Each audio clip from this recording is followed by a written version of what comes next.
Aquelas Duas, com Isabela Sais e Cora Ronay. Alô, alô, queridos ouvintes, muito bom dia, boa tarde, boa noite. Está começando mais uma edição do Aquelas Duas Podcast comigo, Isabela Sais. E hoje não temos Cora Ronay. Ela está em Nova York, olha que coisa chata, gente. E volta na semana que vem, Corinha, já estamos com saudades, tá? Volta logo. Aí, eu fiquei pensando aqui com os meus botões e tive a ideia de convidar um amigo querido, que já foi meu parceiro de rádio durante alguns anos e que fala sobre tudo e mais um pouco. Jogou o assunto na mesa, ele traça. É ou não é, Léo Jaime? Será? Que dificuldade de substituir a Cora. Oi, Corinha, um beijo pra você. Aposto que você vai estar ouvindo aqui pra ver se eu tô sujando seu nome. Imagina! Que eu sou a outra daquelas duas hoje. Leozito, é um prazer ter você aqui no Aquelas Duas Podcast, que é essa, a gente chama, eu e a Cora, a gente chama que é a nossa mais nova aventura na podosfera. Bela aventura, é. E ter você aqui é maravilhoso, porque a gente já foi parceiro de rádio durante tanto tempo, a gente foi tão feliz no rádio, né? Muito, eu, você, né? E Fernando Caruso. E Fernando Caruso, nosso querido amigo. Exatamente. Pois é, mas a gente não conversava coisas tão sérias como a gente vai conversar hoje, né, Bela? É, mas eu acho que é bom, uma variação, né, do ótimo. nosso trabalho. Eu acho que é bom a gente fazer coisas diferentes, né? Exatamente. Mas o mais Isso aí. importante é que a gente é amigo de Nós vida. somos amigos. Não é? E a gente adora papiar. Oh, beleza. Então vamos começar esse programa. A gente começa o programa de hoje falando sobre comida produzida em laboratório. Será que essa moda pega?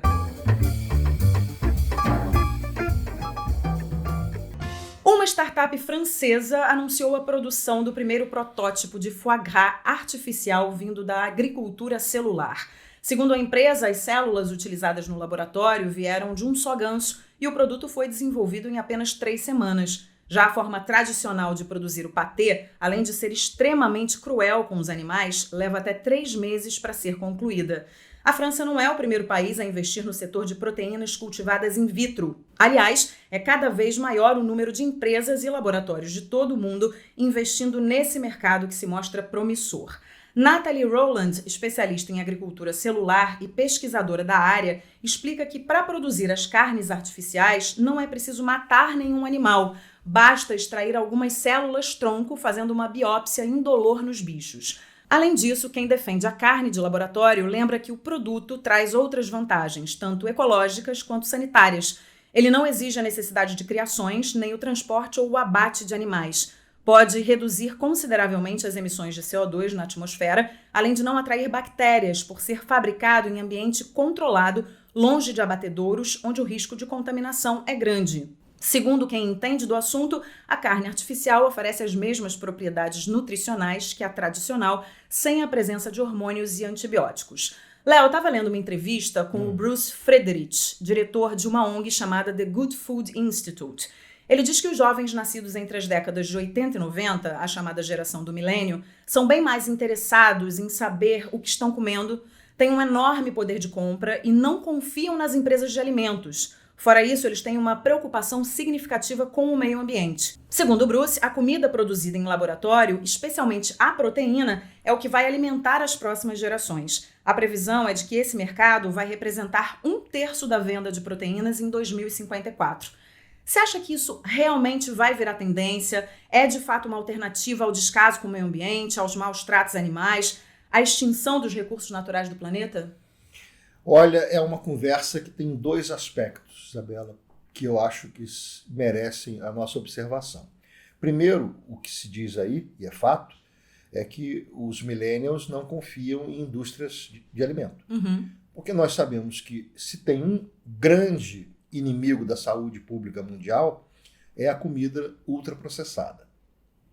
Portanto, a comida que tem como objetivo venda em massa, menos qualidade, maior durabilidade, então bota tudo quanto é conservante. Muito sal, muito sódio, não sei o que e tal. Então, tudo que vira produto produzido pela indústria, ele vai perdendo a qualidade daquela que é a comida que a gente deveria ter, ou que a gente poderia ter se a vida permitisse, que é a comida que sai do zero. Você compra o produto, de preferência sem uso de agrotóxico. Aliás, estou falando isso aqui no Brasil no momento em que a gente está achando que o melhor tempero que existe é agrotóxico. Que a gente está vivendo um retrocesso, né? Exatamente. promovido por quem? Por um grupo de políticos que estão ali a serviço do agronegócio, querendo lucratividade. Então, quando o objetivo é lucratividade, ele, em geral, vai de encontro ao objetivo que é a saúde pública. Sim, não está nem aí para a saúde. Não, quero lucrar, eu não estou nem aí para a saúde. Não interessa, tem que morrer, mas eu tenho que vender muito. Não importa se... Porque eu fico pensando, quem defende o agrotóxico sabe que o filho vai comer aquilo também. É isso. Outro dia eu estava falando disso no programa com a Cora. Eu falei, cadê os filhos dessas pessoas, cadê os netos dessas pessoas que vão consumir, são consumidores desses alimentos, né? Essas pessoas podem ter um câncer lá na frente por conta do consumo desse agrotóxico. E mesmo assim, o cara vai lá e libera absolutamente todas as substâncias. Mas olha, vai ver que ele, para casa dele, compra produto orgânico e ele quer que a população coma agrotóxico, entendeu? É bem capaz. É muito provável que isso aconteça, né? Talvez a pessoa seja ignorante para o uso social e seja, na sua condição da sua vida privada, ela seja mais protegida, mais cuidadosa, etc.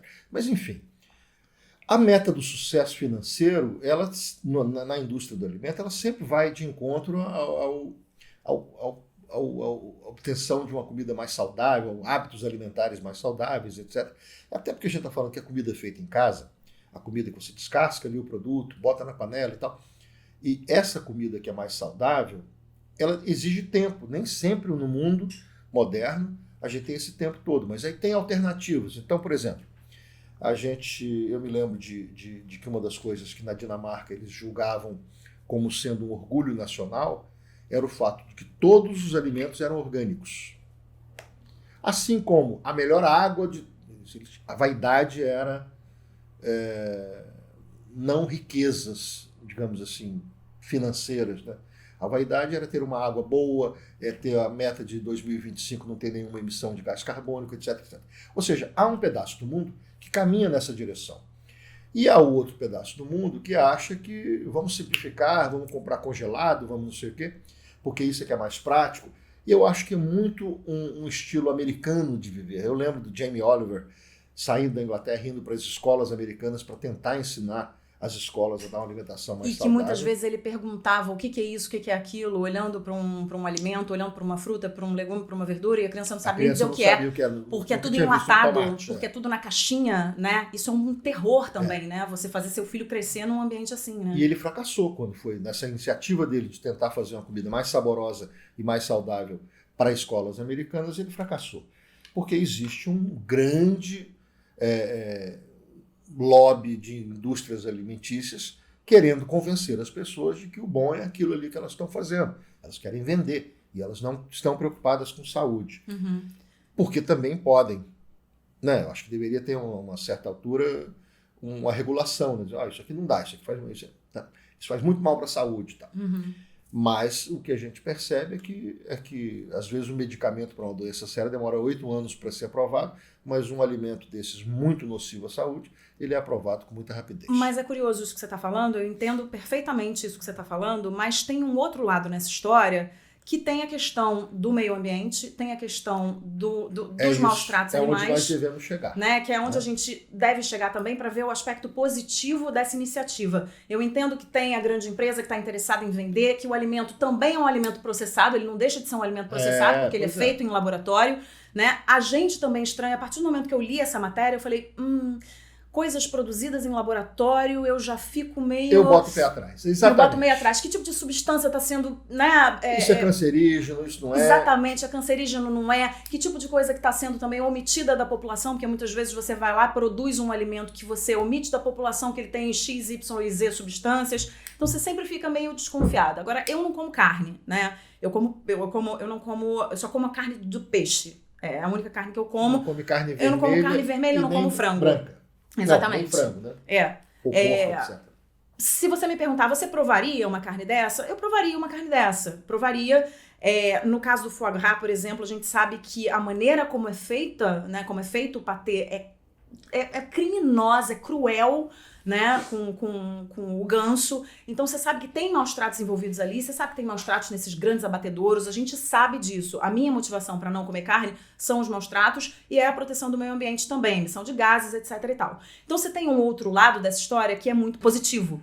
que é essa questão ambiental. Que é a questão outro ponto de vista. ambiental. Mas aí eu também comecei a me questionar do seguinte, tá, você tem a questão ambiental, você tem a questão, todas essas questões que os especialistas estão colocando, mas você também tem o seguinte, quando você leva a carne para o laboratório, quanto de energia você gasta para produzir em grande escala esse tipo de carne? Deve ser muito, né? Então você tem um gasto muito grande de energia. Precisa haver muita pesquisa ainda em relação a essa produção de laboratório para a gente entender se vale a pena ou se não vale a pena. E a quanto essa carne vai ser vendida, porque muito provavelmente ela vai chegar ao mercado muito cara. Carne feita em laboratório, igual eu implico com, por exemplo, a carne de soja, que não é carne de soja, né?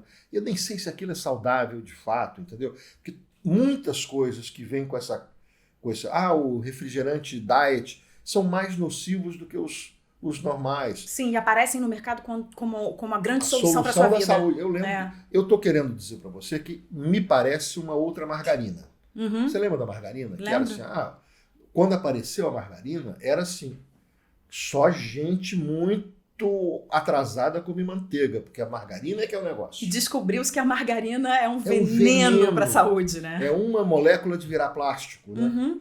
Era praticamente você comer uma margarina e você entupir uma aveia. Assim, Sim. Bota um pão com margarina, come e entope uma aveia na hora. E a narrativa era esta. Estamos agora, sim, a ciência chegou lá e trouxe... E eu lembro também de que a carne de porco, que é exatamente a carne mais consumida do norte da Europa, por exemplo, né? Era um veneno, porque não sei o quê. E assim como a banha de porco, que era uma coisa que eu lembro da minha infância, se vendia assim, passava uma carroça, tocava a buzina, o cara pegava uma concha, pá, e botava a banha de porco, era vendida assim. E era o alimento mais nocivo do mundo. Hoje se descobre que não é, que é uma gordura saudável, etc. Então, eu acho que a gente tem que sempre olhar com parcimônia e com dúvida em relação a essas coisas, porque é o que você falou. Isso vai custar barato? Eu acho que são perguntas que a gente tem que se fazer. Essas perguntas, né? Isso é saudável? A gente conhece todos os ingredientes. No mundo ideal, se tudo ficasse muito claro pra gente, se a gente soubesse que isso não faz mal à saúde, eu não vejo nenhum mal nessa carne ser produzida e que facilite a vida das pessoas que não comem carne por X, Y e Mas você comeria, vários isso motivos. é uma dúvida, Bela. Você que não é... Por exemplo, tem esse foie gras que é feito a partir de uma coisa que foi tirada de um ganso, não sei o quê. Aí desenvolveram um foie gras de laboratório. Então, você comeria? Pois é, eu não comeria. Eu acho que eu experimentaria por curiosidade. Eu experimentaria por curiosidade para saber, mas eu acho que eu não faria um hábito, não faria desse um hábito na minha vida, de comer carne. Mas é muito mais pela sensação. Hoje eu te digo isso, pode ser que daqui a alguns anos não, mas muito mais pela sensação de que eu tô comendo alguma coisa que não é o alimento in natura. Eu tô comendo uma coisa que passou por um processamento, ele passou por uma modificação para chegar ao meu estômago. E eu acho muito importante, eu cada vez mais, principalmente depois que meu filho nasceu, eu sou uma pessoa muito interessada em alimentação e eu me interesso muito pela procedência do alimento. Eu leio o rótulo de tudo. Eu leio o rótulo de tudo, absolutamente. No programa passado, inclusive, dei uma dica de um aplicativo que você passa o código de barra e consegue ver ali todas as especificações do alimento no supermercado. Você passa o código de barra no telefone e ele te dá absolutamente todas as informações, que é o Desrotulando. Então, eu sou uma pessoa que usa esse tipo de aplicativo no supermercado. Eu gosto. Eu sou, mas eu vou sendo franco contigo. Eu como pele. Você sabe o que é pele? Os nossos amigos ouvintes que não são do Rio de Janeiro, pele é uma coisa tipo baconzitos. Quando tem engarrafamento, tem uns caras vendendo pele. Eu sei que o Léo gosta disso, que uma vez ele apareceu no estúdio de rádio, com um saco. Um saco de pele. Eu amo pele. Ai. Agora, eu acho que pele deve fazer mais mal do que torresmo. Aquilo é um veneno, Léo Jaime, pelo amor de Deus. Eu sei. Mas quem nunca, né? Quem nunca, pois quem é. Nunca? Também nós temos o direito. Eu acho também assim que tem o direito de envenenar, né? Tem alguma coisa, sei lá, ninguém toma cachaça porque faz bem para a saúde. Claro. Porque gosta. Né? Lógico. E para ficar um pouco doido também. Com assim, moderação, com equilíbrio. Né? É um pouco saudável ficar doido de vez em quando. Exatamente. Como diria Churchill, nós estamos 2 doses abaixo. A humanidade está 2 doses abaixo. Muito bem, então vamos aguardar as cenas dos próximos capítulos, não é, eu Leozito? Provaria. Hã? Eu provaria. Eu provaria também. Com medo, mas provaria. Eu também, morrendo de medo, mas eu provaria. E agora a gente fala de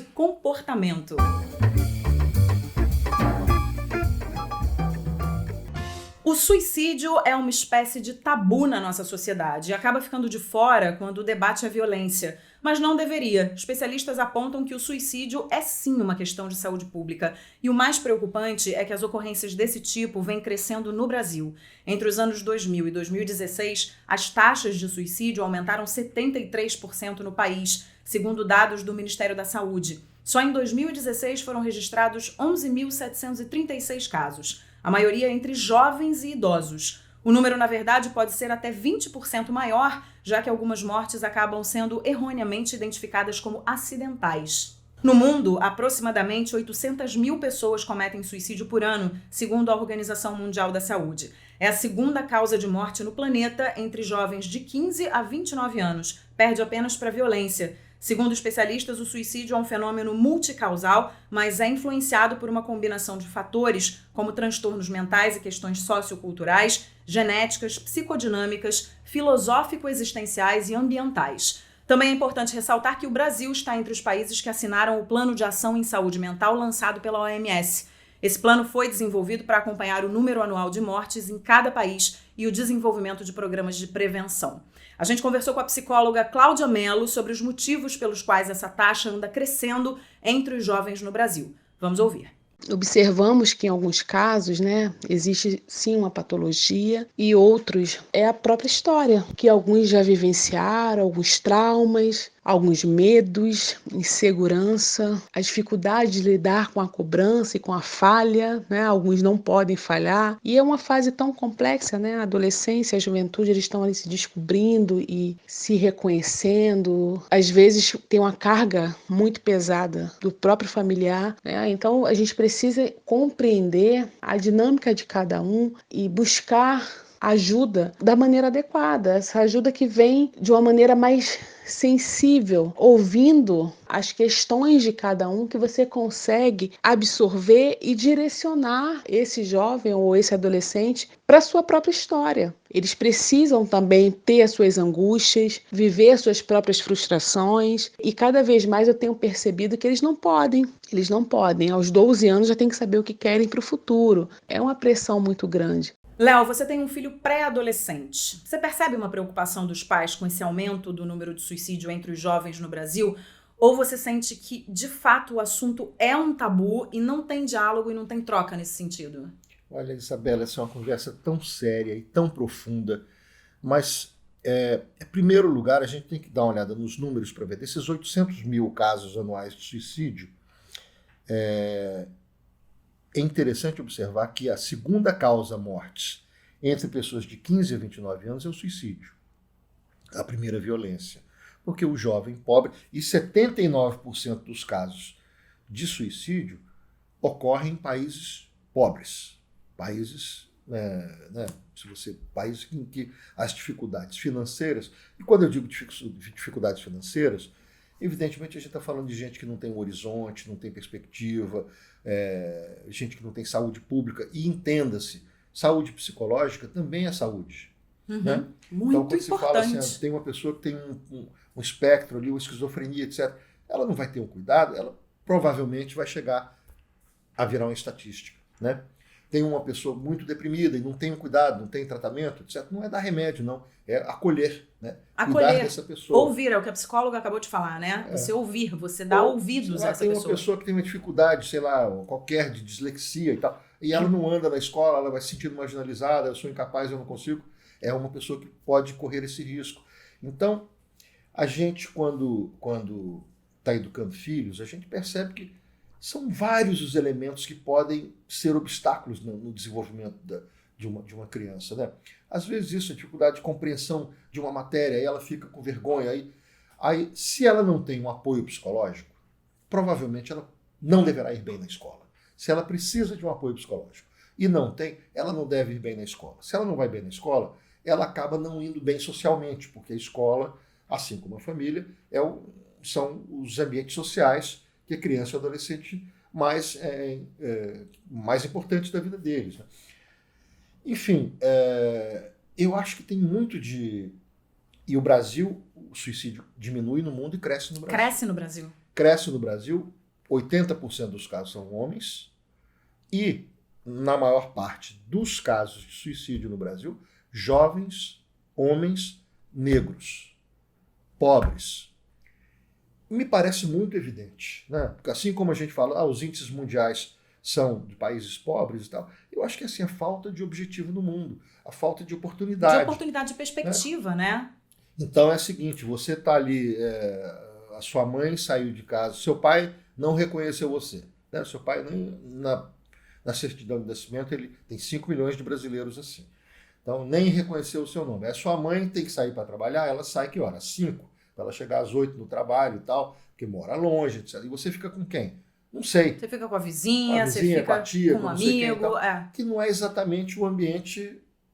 Né? Tem uma creche para você ir ficar sendo. Não tem a creche. Não tem. Tem uma escola pública, mas não é muito boa, porque o professor tem medo de ir lá e tal. Enfim, nós temos um ponto de partida, né, do jovem brasileiro, pobre, homem, negro, muito cheio de obstáculos. Né? É muito difícil a vida para ele. E aí ficam dizendo para ele que se ele não está dando certo é porque ele não está se esforçando. Entra aquele conceito de meritocracia, né? O meu filho consegue, por que o filho dela não consegue? Não, porque o filho dela tem 500 dificuldades a mais do que você, inclusive de alimentação, não é bem nutrido e tal. E aí os exemplos são outros, os modelos são outros, a violência mora muito perto ou do lado. Mas olha só, você tocou num ponto importante, você falou sobre ausência, né? Ausência de pai e mãe, nessas classes mais pobres, porque a pessoa precisa sair para trabalhar, ela precisa não tem apoio social, dar conta do recado, ela não tem apoio social, essas crianças acabam ficando largadas, né? E aí fazendo um paralelo, né, com os jovens de classe média, existe também uma ausência, mas é uma outra ausência. É uma ausência de um pai e de uma mãe que precisam trabalhar muito? É. Mas eu acho que tem muito uma ausência emocional, uma ausência de cara, não dá, tô muito ocupado, não tô afim de entrar nessa, não tô afim de ouvir, tô aqui no meu Instagram, tô aqui nas minhas redes sociais. Eu acho também que os pais, às vezes, estão se ocupando demais de outras coisas e não estão olhando para os seus filhos. Eu acho que isso não é uma coisa só, isso não é uma característica só da classe mais pobre, né? Você tem a classe mais pobre por um motivo, e você tem a classe média... Os índices majoritários. Mas eu fiz exatamente esse paralelo porque você falou de ausência. E eu acho que você pode ter a ausência porque... Cara, não tem como eu estar perto do meu filho, porque eu preciso botar comida dentro de casa, então eu preciso sair realmente às 5 da manhã e voltar às 10 da noite, né, que acontece com muita gente. Você tem academia também, você também tem que ver os amigos, enfim, todo mundo tem uma vida. Né? Exatamente, mas nos jovens de classe média você tem que ter uma vida e tal, mas eu acho que existe uma ausência ali, que tem outras coisas ocupando lugares importantes na vida desses casais e que não deveriam estar. E que esses casais poderiam estar olhando um pouco mais para os seus filhos. Eu vejo, realmente eu não julgo ninguém, eu procuro olhar da maneira mais neutra possível, mas a maioria das vezes que eu saio para comer, por exemplo, eu saio para um restaurante com meu marido e levo meu filho de 3 anos. Eu sento na mesa, o meu filho, a gente não acostumou meu filho com celular na mão, com tablet na mão, ele não tem iPad, pelo menos por enquanto ele não tem. E o que eu vejo muito são casais que chegam no restaurante com o filho, eles sentam, eles nem fazem um pedido, a criança já está com o eletrônico na mão, porque eles querem conversar e eles não querem a interferência daquela criança. Gente, mas espera aí, você saiu com o seu filho para jantar, né? Então assim, uma vez ou outra, tudo bem, o filho tá com um amigo, jogando um joguinho, tá tudo certo, já fui em restaurante com outros casais, que meu filho ficou no joguinho com um amigo e tá. Mas eu acho também que é muito importante você olhar para essa criança e você olhar para esse adolescente, ouvi-lo e estar inteiro ao lado desse adolescente. Aí eu vou te fazer uma parte. É diferente, por exemplo, quando você fala da vida da criança, o pai tem muito controle sobre a vida da criança, o pai e a mãe, né? Os pais. O adolescente, ele quer privacidade.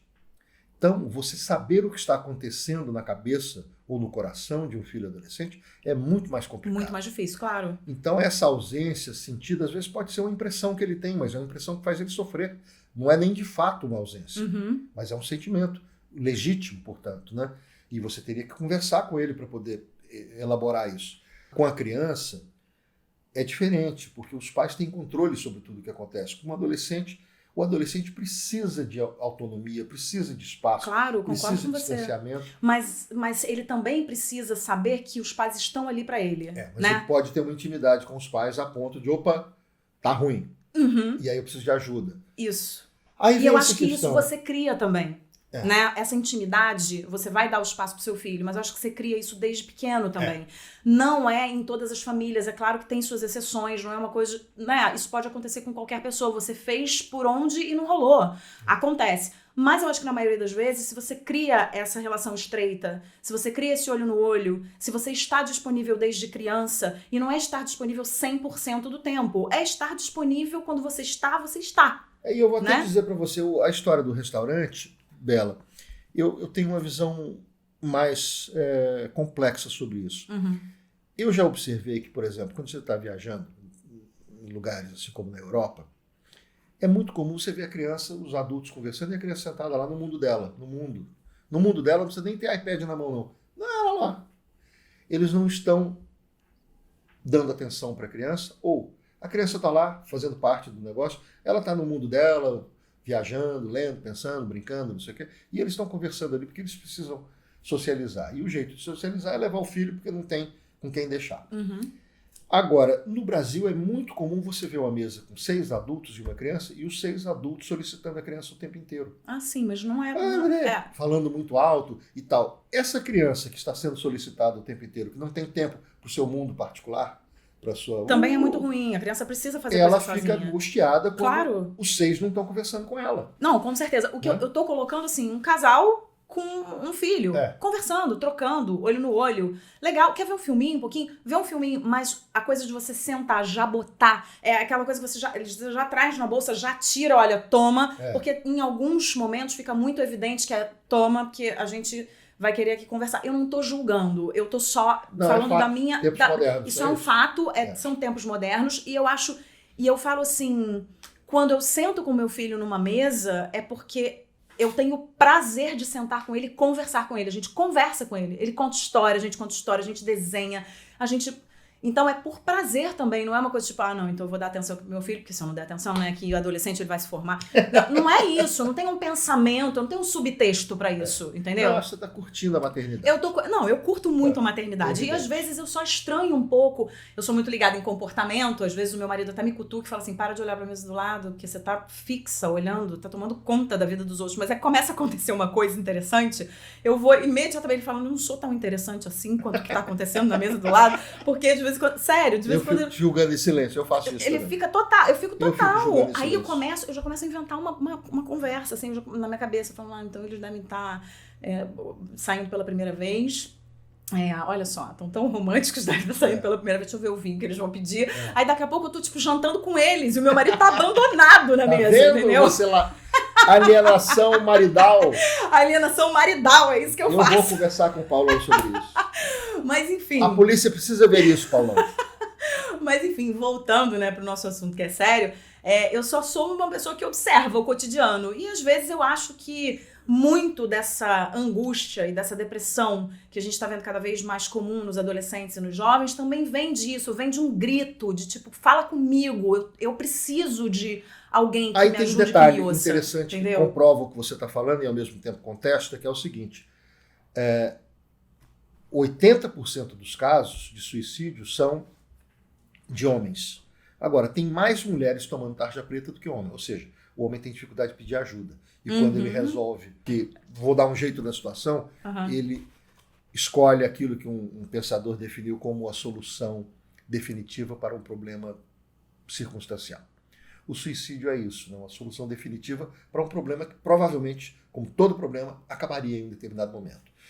Mas as mulheres fazem mais tentativas de suicídio que não dão certo do que homens. Porque isto sim é um grito, olha, presta atenção, não estou aguentando mais, ajuda. Né? E o jeito de pedir ajuda é a tentativa. Atuar dessa forma. De uma forma que não seja tão eficaz assim, né? Porque tem ali toca a sirene, vem alguém, ajuda e pronto. E aí começa-se um processo de cura, provavelmente. E não é tão eficaz porque pode dar certo, né? E aí ela acaba com a vida dela, né? Porque se for só uma maneira de chamar a atenção... Mas é um dado curioso, né? Que as tentativas fracassadas sejam majoritariamente femininas, né? Talvez porque elas não sejam tão violentas como os homens costumam ser. Sim, né? pode ser. Não é uma linguagem feminina, assim. Enfim, eu não sei se vale mais do que observação, que isso é um fato, não querendo dizer que o gênero Eu estou dizendo que a tentativa, que é uma atuação, um pedido de ajuda, é comumente, nas estatísticas, comumente das mulheres. Os homens são os que vão às vias de fato e se matam mesmo. Eu acho que o jovem pobre se matar é muito bandeiroso, mas não é só o jovem pobre que se mata, né? Mas isso levando em perspectiva que no Brasil os índices de suicídio aumentam quando no mundo diminuem. Então temos uma crise, temos uma geração que está perdida. Temos uma geração que sai da faculdade sem nenhuma perspectiva de emprego. Mesmo quando consegue fazer a faculdade. Mesmo quando consegue fazer faculdade, porque muitos não conseguem. A maioria não consegue, a maioria não consegue nenhum ensino fundamental de qualidade.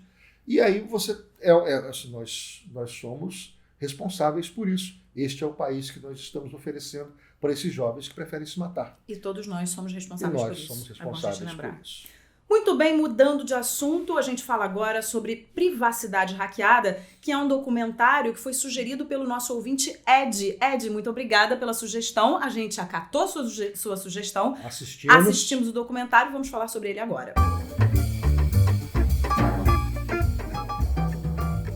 Então, chegou recentemente à Netflix um documentário que está dando o que falar, The Great Hack, em português, Privacidade Hackeada. O filme é inspirado no escândalo de roubo de dados pelo qual o Facebook foi acusado depois que a empresa Cambridge Analytica coletou informações de 87 milhões de usuários da rede sem o consentimento dos próprios. O escândalo provocou investigações em países como o Reino Unido, a Índia e até aqui no Brasil. Além disso, levou o CEO do Facebook, Mark Zuckerberg, a prestar depoimento diante do Congresso americano. Empresas de análise de dados, como a Cambridge Analytica, trabalham da seguinte forma: através da combinação de várias fontes, incluindo essas informações online, elas são capazes de criar perfis de eleitores para ajudar campanhas políticas a alcançarem pessoas, principalmente as que ainda estão indecisas em relação ao voto. Um terreno fértil para a disseminação de fake news, o que aconteceu sem precedentes durante a campanha de Donald Trump. O documentário trata de um tema que vai além do papel dessa empresa na manipulação de resultados eleitorais nos Estados Unidos e no Reino Unido. Privacidade Hackeada fala de uma sociedade que, iludida com o sonho de um mundo super conectado, entregou seus dados pessoais a empresas de tecnologia não reguladas que os exploram em negócios multimilionários sem nenhuma garantia de privacidade. A produção não sugere respostas ou soluções, mas levanta perguntas sobre o lado obscuro da internet e como ele influencia o mundo real sem que a gente ao menos o perceba. Talvez, Léo, esse seja o grande trunfo do filme.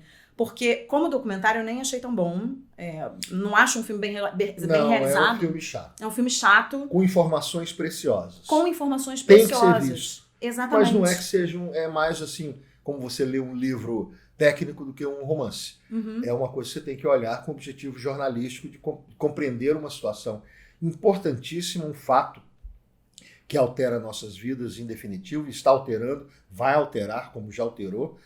Mas não é exatamente um programa de lazer rouba, tem um filme divertido para ver. Não, pois é, eu não achei o filme bem realizado como documentário, não sei, alguma coisa ali me incomodou na maneira como o documentário foi feito, como foi filmado, etc. Então, como filme, não me agrada.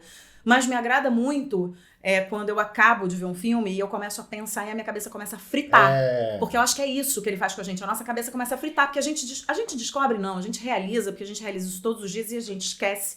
E a gente continua nas redes sociais. Mas a gente sabe que a gente está sendo vigiado o tempo inteiro. A gente sabe que quando a gente faz uma pesquisa de férias para janeiro, uma simples pesquisa de 2 lugares, você é bombardeado de publicidade no minuto seguinte, né? Então, é evidente que você está sendo ali vigiado e monitorado 24 horas por dia.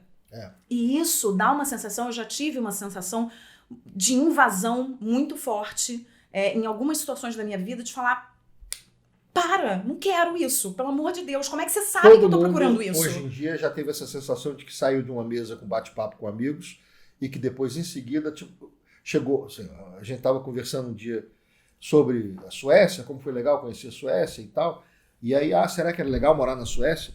Aí uma das pessoas da mesa, quando chega em casa, no Facebook, manda 10 coisas que você precisa saber antes de se mudar para a Suécia. Pois é. Porque isso, com o telefone desligado, eu recomendo aí algumas coisas interessantes, além do invasão de privacidade. Eu recomendo a leitura do 1984, que é o livro de George Orwell, que fala do Big Brother, que é essa câmera que está focalizando todo mundo, Sim. e controlando todo mundo o tempo inteiro, que já era uma coisa de ficção científica, que se comprova com essa história da internet e das redes sociais, do Facebook especialmente, né? Recomendo também o Cidadão Citizen4, que é o documentário que o Snowden faz, esse muito bom documentário, com Glenn Greenwald e com uma documentarista italiana que o Snowden sai de casa para trabalhar na NSA, pega um avião, vai para Berlim, chama o Glenn Greenwald, que era de um jornal inglês, e essa documentarista para gravar, olha, vou revelar fatos importantes e provavelmente eu vou ser morto em seguida. Então, eu queria que vocês registrassem isso. E aí começa... É Netflix também? Netflix também. Citizen4. E nesse documentário, que é o Snowden revelando o que os Estados Unidos, o governo americano estava fazendo, inclusive investigando segredos comerciais de empresas para oferecer para empresas americanas.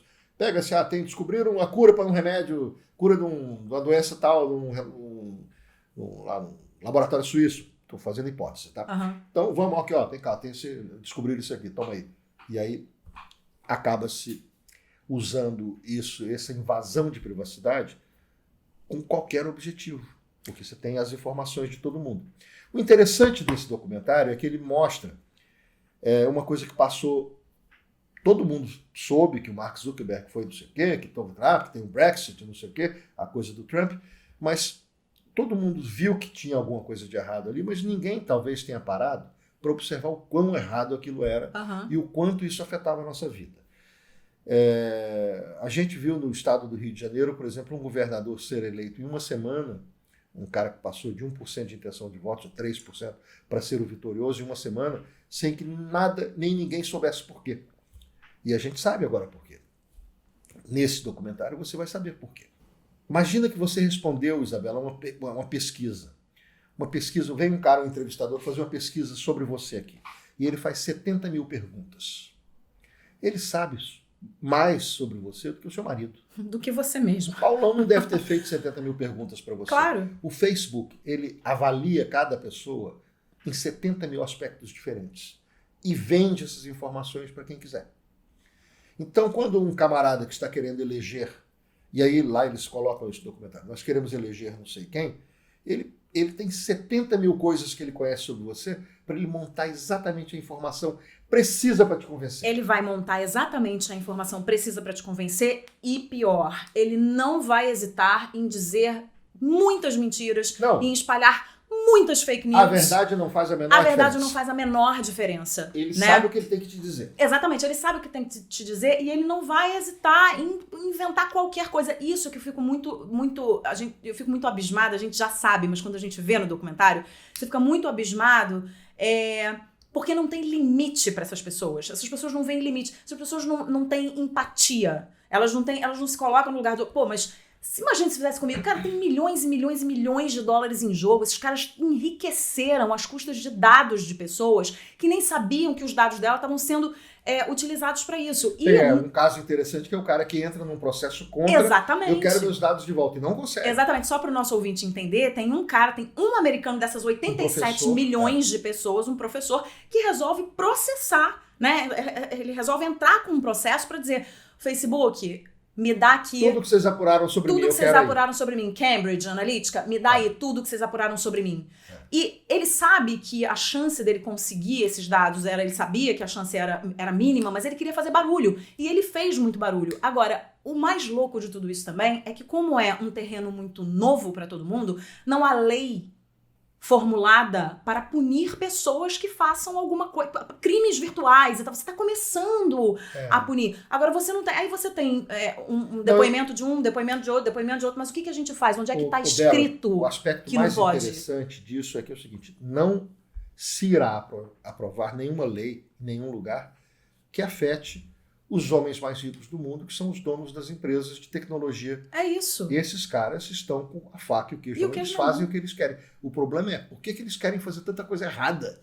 Aí vem aqueles 18 bilionários, com a matéria que eu sugeri para o blog, para o nosso podcast, que era as 18 famílias mais ricas dos Estados Unidos querendo pagar mais imposto e tal, que são empresas até de comunicação, às vezes, como gente da Disney, e que falam, não, a gente está pagando pouco, tem uma situação crítica nos Estados Unidos. O país está riquíssimo e a população está pobre. A gente tem que pagar mais imposto e tal.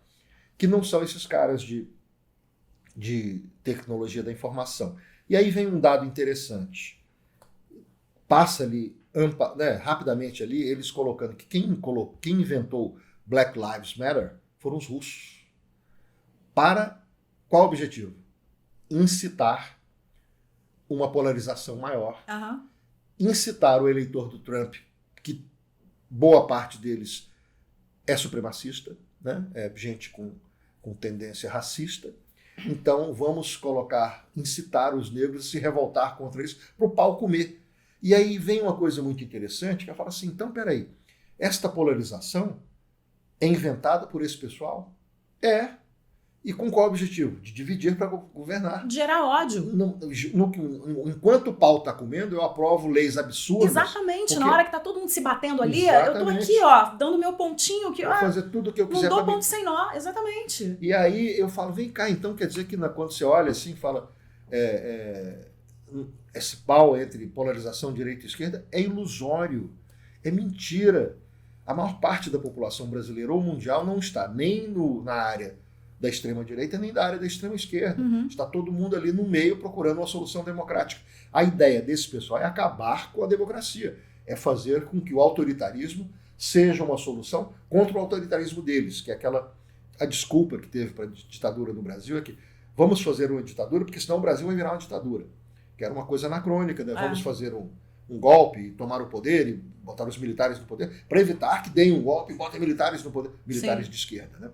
Então eu não acho que tinha, de fato, uma ameaça de um governo de esquerda, não tinha tanta gente envolvida assim. Até hoje, os partidos comunistas, o Comunista do Brasil, não tem mais do que 1% dos votos, não tinha quórum para uma revolução no Brasil. Mas existia uma ditadura para evitar essa tal revolução. Da mesma forma, e seguindo o mesmo raciocínio, hoje existe essa manipulação de informações por parte desse pessoal para convencer a população de que o autoritarismo é uma coisa boa, desde que não seja o deles, seja o nosso. Sim. Então, nós contra eles, na verdade, é uma solução de implementar. E a gente percebe no mundo essa tendência de governos autoritários, etc., que aprovam qualquer lei e não aceitam discussão. Né? Não quero ouvir a opinião de ninguém, eu vou falar e todo mundo vai obedecer, porque senão eu meto a porrada. Que é o que está acontecendo no Brasil, por exemplo. Né? Você vê muita gente defendendo coisas que são ilícitas porque... É do meu lado. Porque é do meu lado. Exato. Porque se estiver fazendo do outro lado, não, aí eu já não defendo, mas vou ruim defender porque tá beneficiando o meu lado. Então eu vou defender. Gente, o que é isso? Cadê o bom senso? Cadê a coerência? Cadê a democracia? Temos que conviver. Gente diferente tem que conviver. Exatamente. Isso é tão nítido, né? Isso é tão nítido, né? E aí você vê uma parcela ali da população que está cega e tendo esse tipo de reação. É o nós contra eles. É o nós contra eles, e exatamente. E o nós contra eles não são dois lados que se opõem. É um lado só que quer o nós contra eles. E o lado oposto é a gente precisa conversar, a gente precisa construir pontes. Como é que isso funciona na prática? A campanha da Hillary Clinton fez 66 mil posts para divulgação em internet. A campanha do Donald Trump fez 59 milhões e 600 mil posts. É uma loucura. A maioria é tudo mentira. O que não faz a menor diferença. Porque as pessoas... Você pode hoje falar, vem cá, mas isso é mentira. Não existe mamadeira de piroca, não existe kit gay. É mentira. A Lei Rouanet é uma lei do Sarney, que foi o Collor que aprovou. É mentira que deu mesada. Não adianta falar. Não adianta falar, as pessoas acreditam.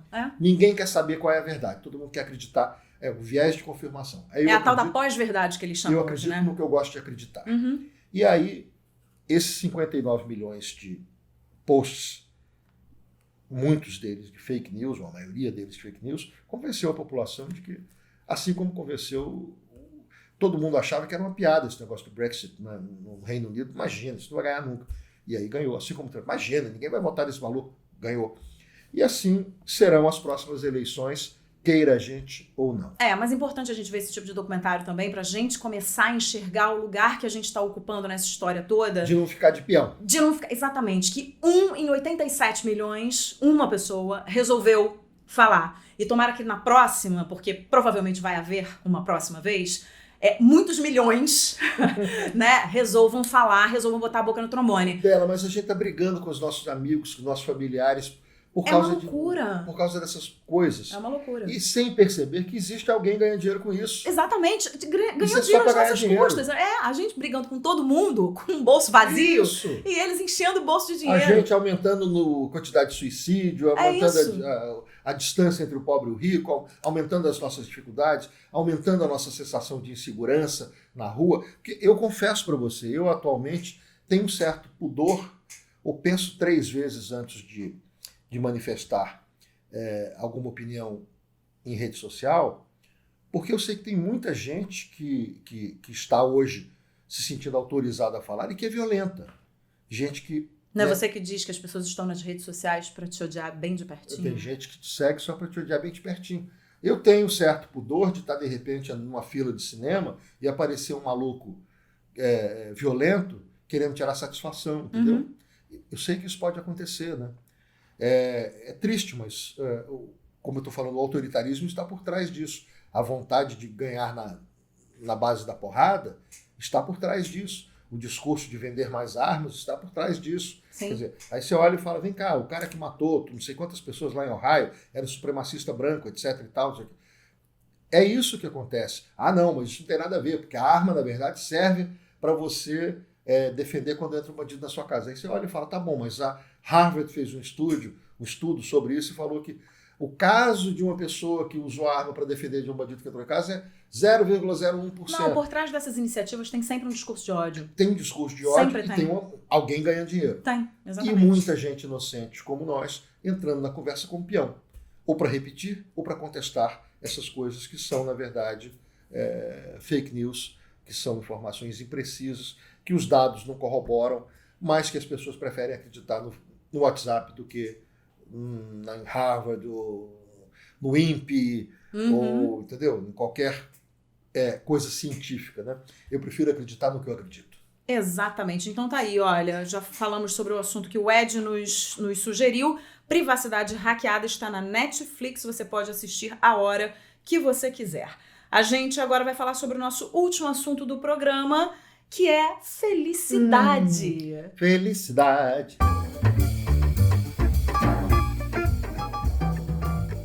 A Finlândia foi considerada o país mais feliz do mundo pela 2ª vez consecutiva. O título foi concedido pelo World Happiness Report, índice criado pela Rede de Soluções para o Desenvolvimento Sustentável da ONU. Eles atribuem esse resultado a políticas sociais, expectativa de vida saudável e liberdade para fazer escolhas durante a vida.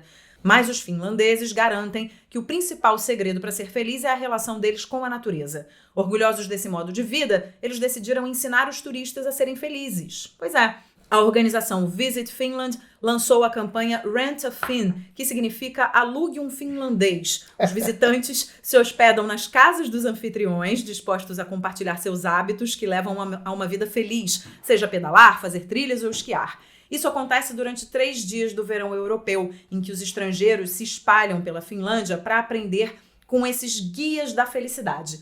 Me chamou muita atenção nessa matéria, essa coisa dos guias da felicidade. Eu vou ensinar você, meu turista querido, a ser feliz. Durante 3 dias aqui você vai aprender a receita da felicidade. Eu acho que tá na moda um pouco essa coisa de você espalhar receitas de felicidade por aí. Você não acha que a felicidade, ela não deveria ser um objetivo que está longe da gente? Porque a gente está o tempo inteiro, porque a felicidade ela vem aí, mas para isso eu preciso disso, daquilo. Você não acha que a felicidade deveria fazer parte do dia a dia? Estar nas pequenas coisas, estar ali no detalhe, ela fazer parte do nosso dia a dia. Porque o que eu vejo é gente frustrada, porque tem uma felicidade, tem uma tal da felicidade. Uma ambição que não se conclui. Tem uma ambição que não se conclui. O ser humano é assim por natureza. Você sempre quer chegar, né, num ponto além do que você tá, e você chega, daqui a pouco você quer um pouco mais, aí você quer ir pro outro lado. A gente é insatisfeito por natureza, isso é da natureza humana. Mas essa história da felicidade, eu não sei, às vezes eu acho que as pessoas vão morrer e vão falar, eu não fui feliz porque eu não aproveitei a felicidade Talvez do hoje. você falou uma coisa certa, talvez é preciso pensar o que é felicidade, né? O que é felicidade, porque felicidade não é euforia, não é alegria, não é festa. Felicidade tem mais a ver com tranquilidade. A graça desses países não é que eles são ricos, é que não existe muita desigualdade. Sim. A felicidade. Quando você diminui a desigualdade, você aumenta a felicidade. As pessoas Exato. estão felizes. Não necessariamente precisam ser riquíssimas, né? As pessoas não precisam ser bilionárias. É só você Não, elas diminuir. perdem um pouco a ambição também. E você diminui, né, essa diferença e tá todo mundo bem. Então eu lembro de Né? um número que me deixou impressionado, foi que na capital da Dinamarca, em Copenhague, 60% da população não tem carro e nem quer ter. Porque não precisa, porque anda de bicicleta, porque a cidade é plana. A cidade inteirinha é plana, né? Uhum. E é bom para andar de bicicleta, e tem o metrô, e tem também ônibus. Então, quando é longe e está chovendo, eu vou de ônibus, eu vou de metrô. E não precisa ter carro, e não é status. Se você anda com uma Ferrari, provavelmente vão te achar meio... esse cara é esquisito, né? Tá bom, você gosta, quer correr, vira piloto, vai correr lá, o Kimi Raikkonen, etc. Mas não será uma coisa vista como... esse aí é o vencedor. Mas é porque eu acho Eu que a macho felicidade... alfa. Mas eu acho que a felicidade também, ela tá muito ligada à simplicidade. Né? Exatamente. Não é porque você... Aqui a gente fica correndo atrás de ter o carro de 350 mil, de ter o carro de $1 milhão de dólares. Não é aí que ela mora. Ela mora na simplicidade. Ela mora em você estar se sentindo bem inteiro, em você conseguir pagar os boletos, né? Conseguir ter saúde, conseguir ter os seus direitos básicos. Quando você tem os seus direitos básicos atendidos, você já é feliz. Eu lembro de estar lá Né? conversando com uma moça que trabalhava assim, ela, vocês são do Rio, eu adoro o Rio, fui para lá, e o meu sonho é morar no Rio para trabalhar na comunidade, fazer trabalho comunitário na... Por quê? Qual é o objetivo da vida da pessoa? Ela não vai morrer de fome, ela não vai passar necessidade, ela não, entendeu? Ela pode viajar, são 6 semanas por ano de férias, trabalha 4 horas por dia. O que define ela não é o que ela faz, o que define ela é o que ela é na vida. Uhum. E eu gostaria de prestar serviço voluntário e tal. Um dos itens que está nessa medição de índice de felicidade é a generosidade. É o quanto você fez pelos outros. Sim, o altruísmo, né? Quem faz pelos outros está feliz. Ou pelo menos fica feliz. Porque, né, eu ajudo, eu participo, eu sou útil, eu me sinto importante. Não porque eu sou uma estrela, porque eu sou o campeão, porque eu sou o mais bonito, o mais rico, tenho um carro mais caro. Não, porque eu ajudo, porque eu sou importante, porque eu sou querido e tal. Porque eu me insiro na sociedade de uma forma positiva. Eu acho que a gente tem muito a aprender com esses países. A gente deveria mais seguir eu acho o que vale a exemplo pena deles, né? você, exatamente, olhar para os índices de felicidade como um modelo a ser seguido e não tentando inventar uma desculpa. Mas é frio. Mas não sei o quê. Não, por que eles são felizes? Exatamente, vamos Vamos lá. aprender? Vamos lá, vamos se aprofundar nisso que a gente pode seguir esse exemplo e ser um pouquinho mais feliz. Leozito, chegou ao fim do nosso programa, não sem antes a gente dar nossas dicas. São dicas rápidas aqui de o que você quiser. Livro só não pode ser música, porque música a gente encerra o programa, mas pode ser livro, pode ser série. Você já indicou filmes também durante o programa? Falei no meio aí, já falou, já deu um monte de dica, né? Cordeiros, 1984, que tem a ver com essa história que a gente estava conversando, o George Orwell, que é um clássico. Né? Esse é um livro que eu acho que todo mundo tem que ler, até porque Big Brother, Sim. O termo Big Brother é desse livro aí. Sai daí. Virou um programa de televisão. Mas a ideia de que tem uma câmera focalizando e gravando tudo que você faz e te vigiando o tempo inteiro para usar isso contra você. E uma ideia que é muito interessante desse livro, 1984, é de que o passado muda a cada... Assim como a configuração mundial, os países já não são mais fronteiras geográficas, são fronteiras corporativas, né? A corporação que domina aqui, né? E aí, assim como muda a corporação, muda a narrativa e muda o passado. Então ninguém sabe exatamente sobre o que se está falando em momento nenhum, porque está todo mundo confuso, bombardeado por informações contraditórias que são inventadas conforme o interesse de quem as inventa. Muito bem, eu vou indicar livros também. No programa passado, quando eu estava conversando com a Cora, eu indiquei uma autora e prometi para os nossos ouvintes que eu sugeriria aqui alguns títulos dessa autora. Eu só falei da autora e não falei dos títulos. Então, a autora é a Eva Furnari, que nasceu na Itália, mas veio para o Brasil muito novinha, com 2 anos. Eu já li. Ela é uma autora, você deve ter lido muito pro Davi, porque ela é uma autora infantil maravilhosa, porque eu tenho uma enorme admiração. A Eva é uma excelente ilustradora, é uma excelente escritora, ela tem livros para diferentes faixas etárias. Para o meu filho, ela tem livros muito interessantes, porque ela brinca muito com jogo de palavras, então para as crianças que estão ampliando o vocabulário. Os livros dela, alguns livros dela são muito interessantes. E eu trouxe aqui 3 títulos que o meu filho gosta muito. Eu falei que eu ia pegar os títulos que ele mais gosta para trazer a credibilidade da opinião da criança. Então, ele gosta de Assim Assado, Você Troca e Adivinhe Se Puder. Ele tá num momento de o que é. Ele tá adorando brincar de o que é, que você vai dando as pistas e ele vai descobrindo, e ele também vai dando as pistas pra gente, e a gente vai descobrindo o que ele tem em mente. Então ela tem esses 3 livros que são super bacanas e vários outros. Eu costumo brincar que Eva Furnari, você vai na prateleira dela, fecha o olho, tira um livro que você tá tirando um livro bom. Não tem como, não tem risco. Então você pode escolher de olho fechado que tá tudo certo. E agora, Leozito, a gente termina o programa com música. A gente sempre termina o programa com música. Eu quero saber a sua dica e depois eu vou dar a minha. Bela, eu vou sugerir uma banda novíssima, acabou de lançar o 2º videoclipe, eu vi, achei muito bacana, e é uma banda chamada Grão Mestre e a música chama-se Saara. É novidade, eu olhei aqui agora, tem 715 visualizações. Então é uma coisa, é um rap, tem um verso lá que eu achei muito interessante, que era: a gente fica discutindo acordos políticos ao invés de discutir acordos políticos. Tem uns lances de poesia, né? Eu ouvi, você me mandou, eu ouvi, eu adorei. É muito interessante. Adorei. Né? E a muito música é boa, né? A música é boa, sofisticada. Exatamente. O rap é uma poesia bonita, inteligente.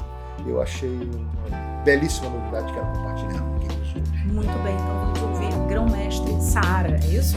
Saara. Não venho pedir muita coisa, mas já vou pedir licença. A gente mostra nossa cara, marca forte na presença. Quer fazer a diferença no quesito humanidade.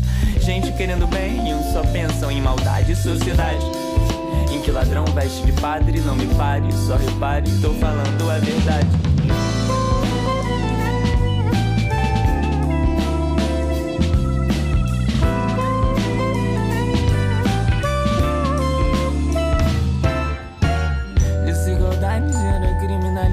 Tá faltando empatia que melhora essa cidade, onde o jornal só mostra o que lhe cai bem, te faz refém, usando a desinformação como arma.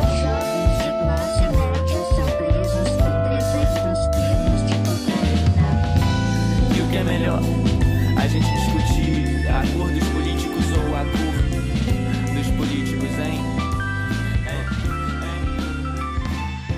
Muito bom, né, Leozito? Bom demais. Muito bom. Agora chegou a hora da minha dica. Eu não tenho como não pedir pra você cantar pra mim. Eu? A minha dica é Léo Jaime. Como é que eu vou sugerir Sério? uma música se eu tô aqui, ó, na frente do cara, Eita. do músico, do jornalista, do bailarino? Que mais, Leozito? Pobre tem que se virar, né, Bela?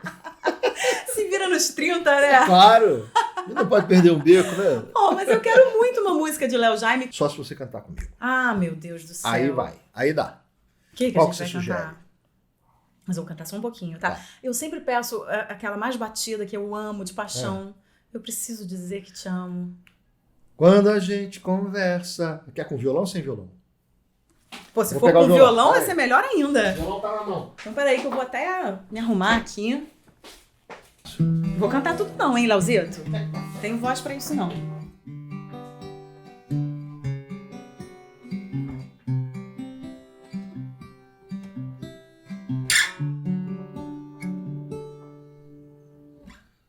Quando a gente conversa, contando casos, besteiras, tanta coisa em comum, deixando escapar segredos.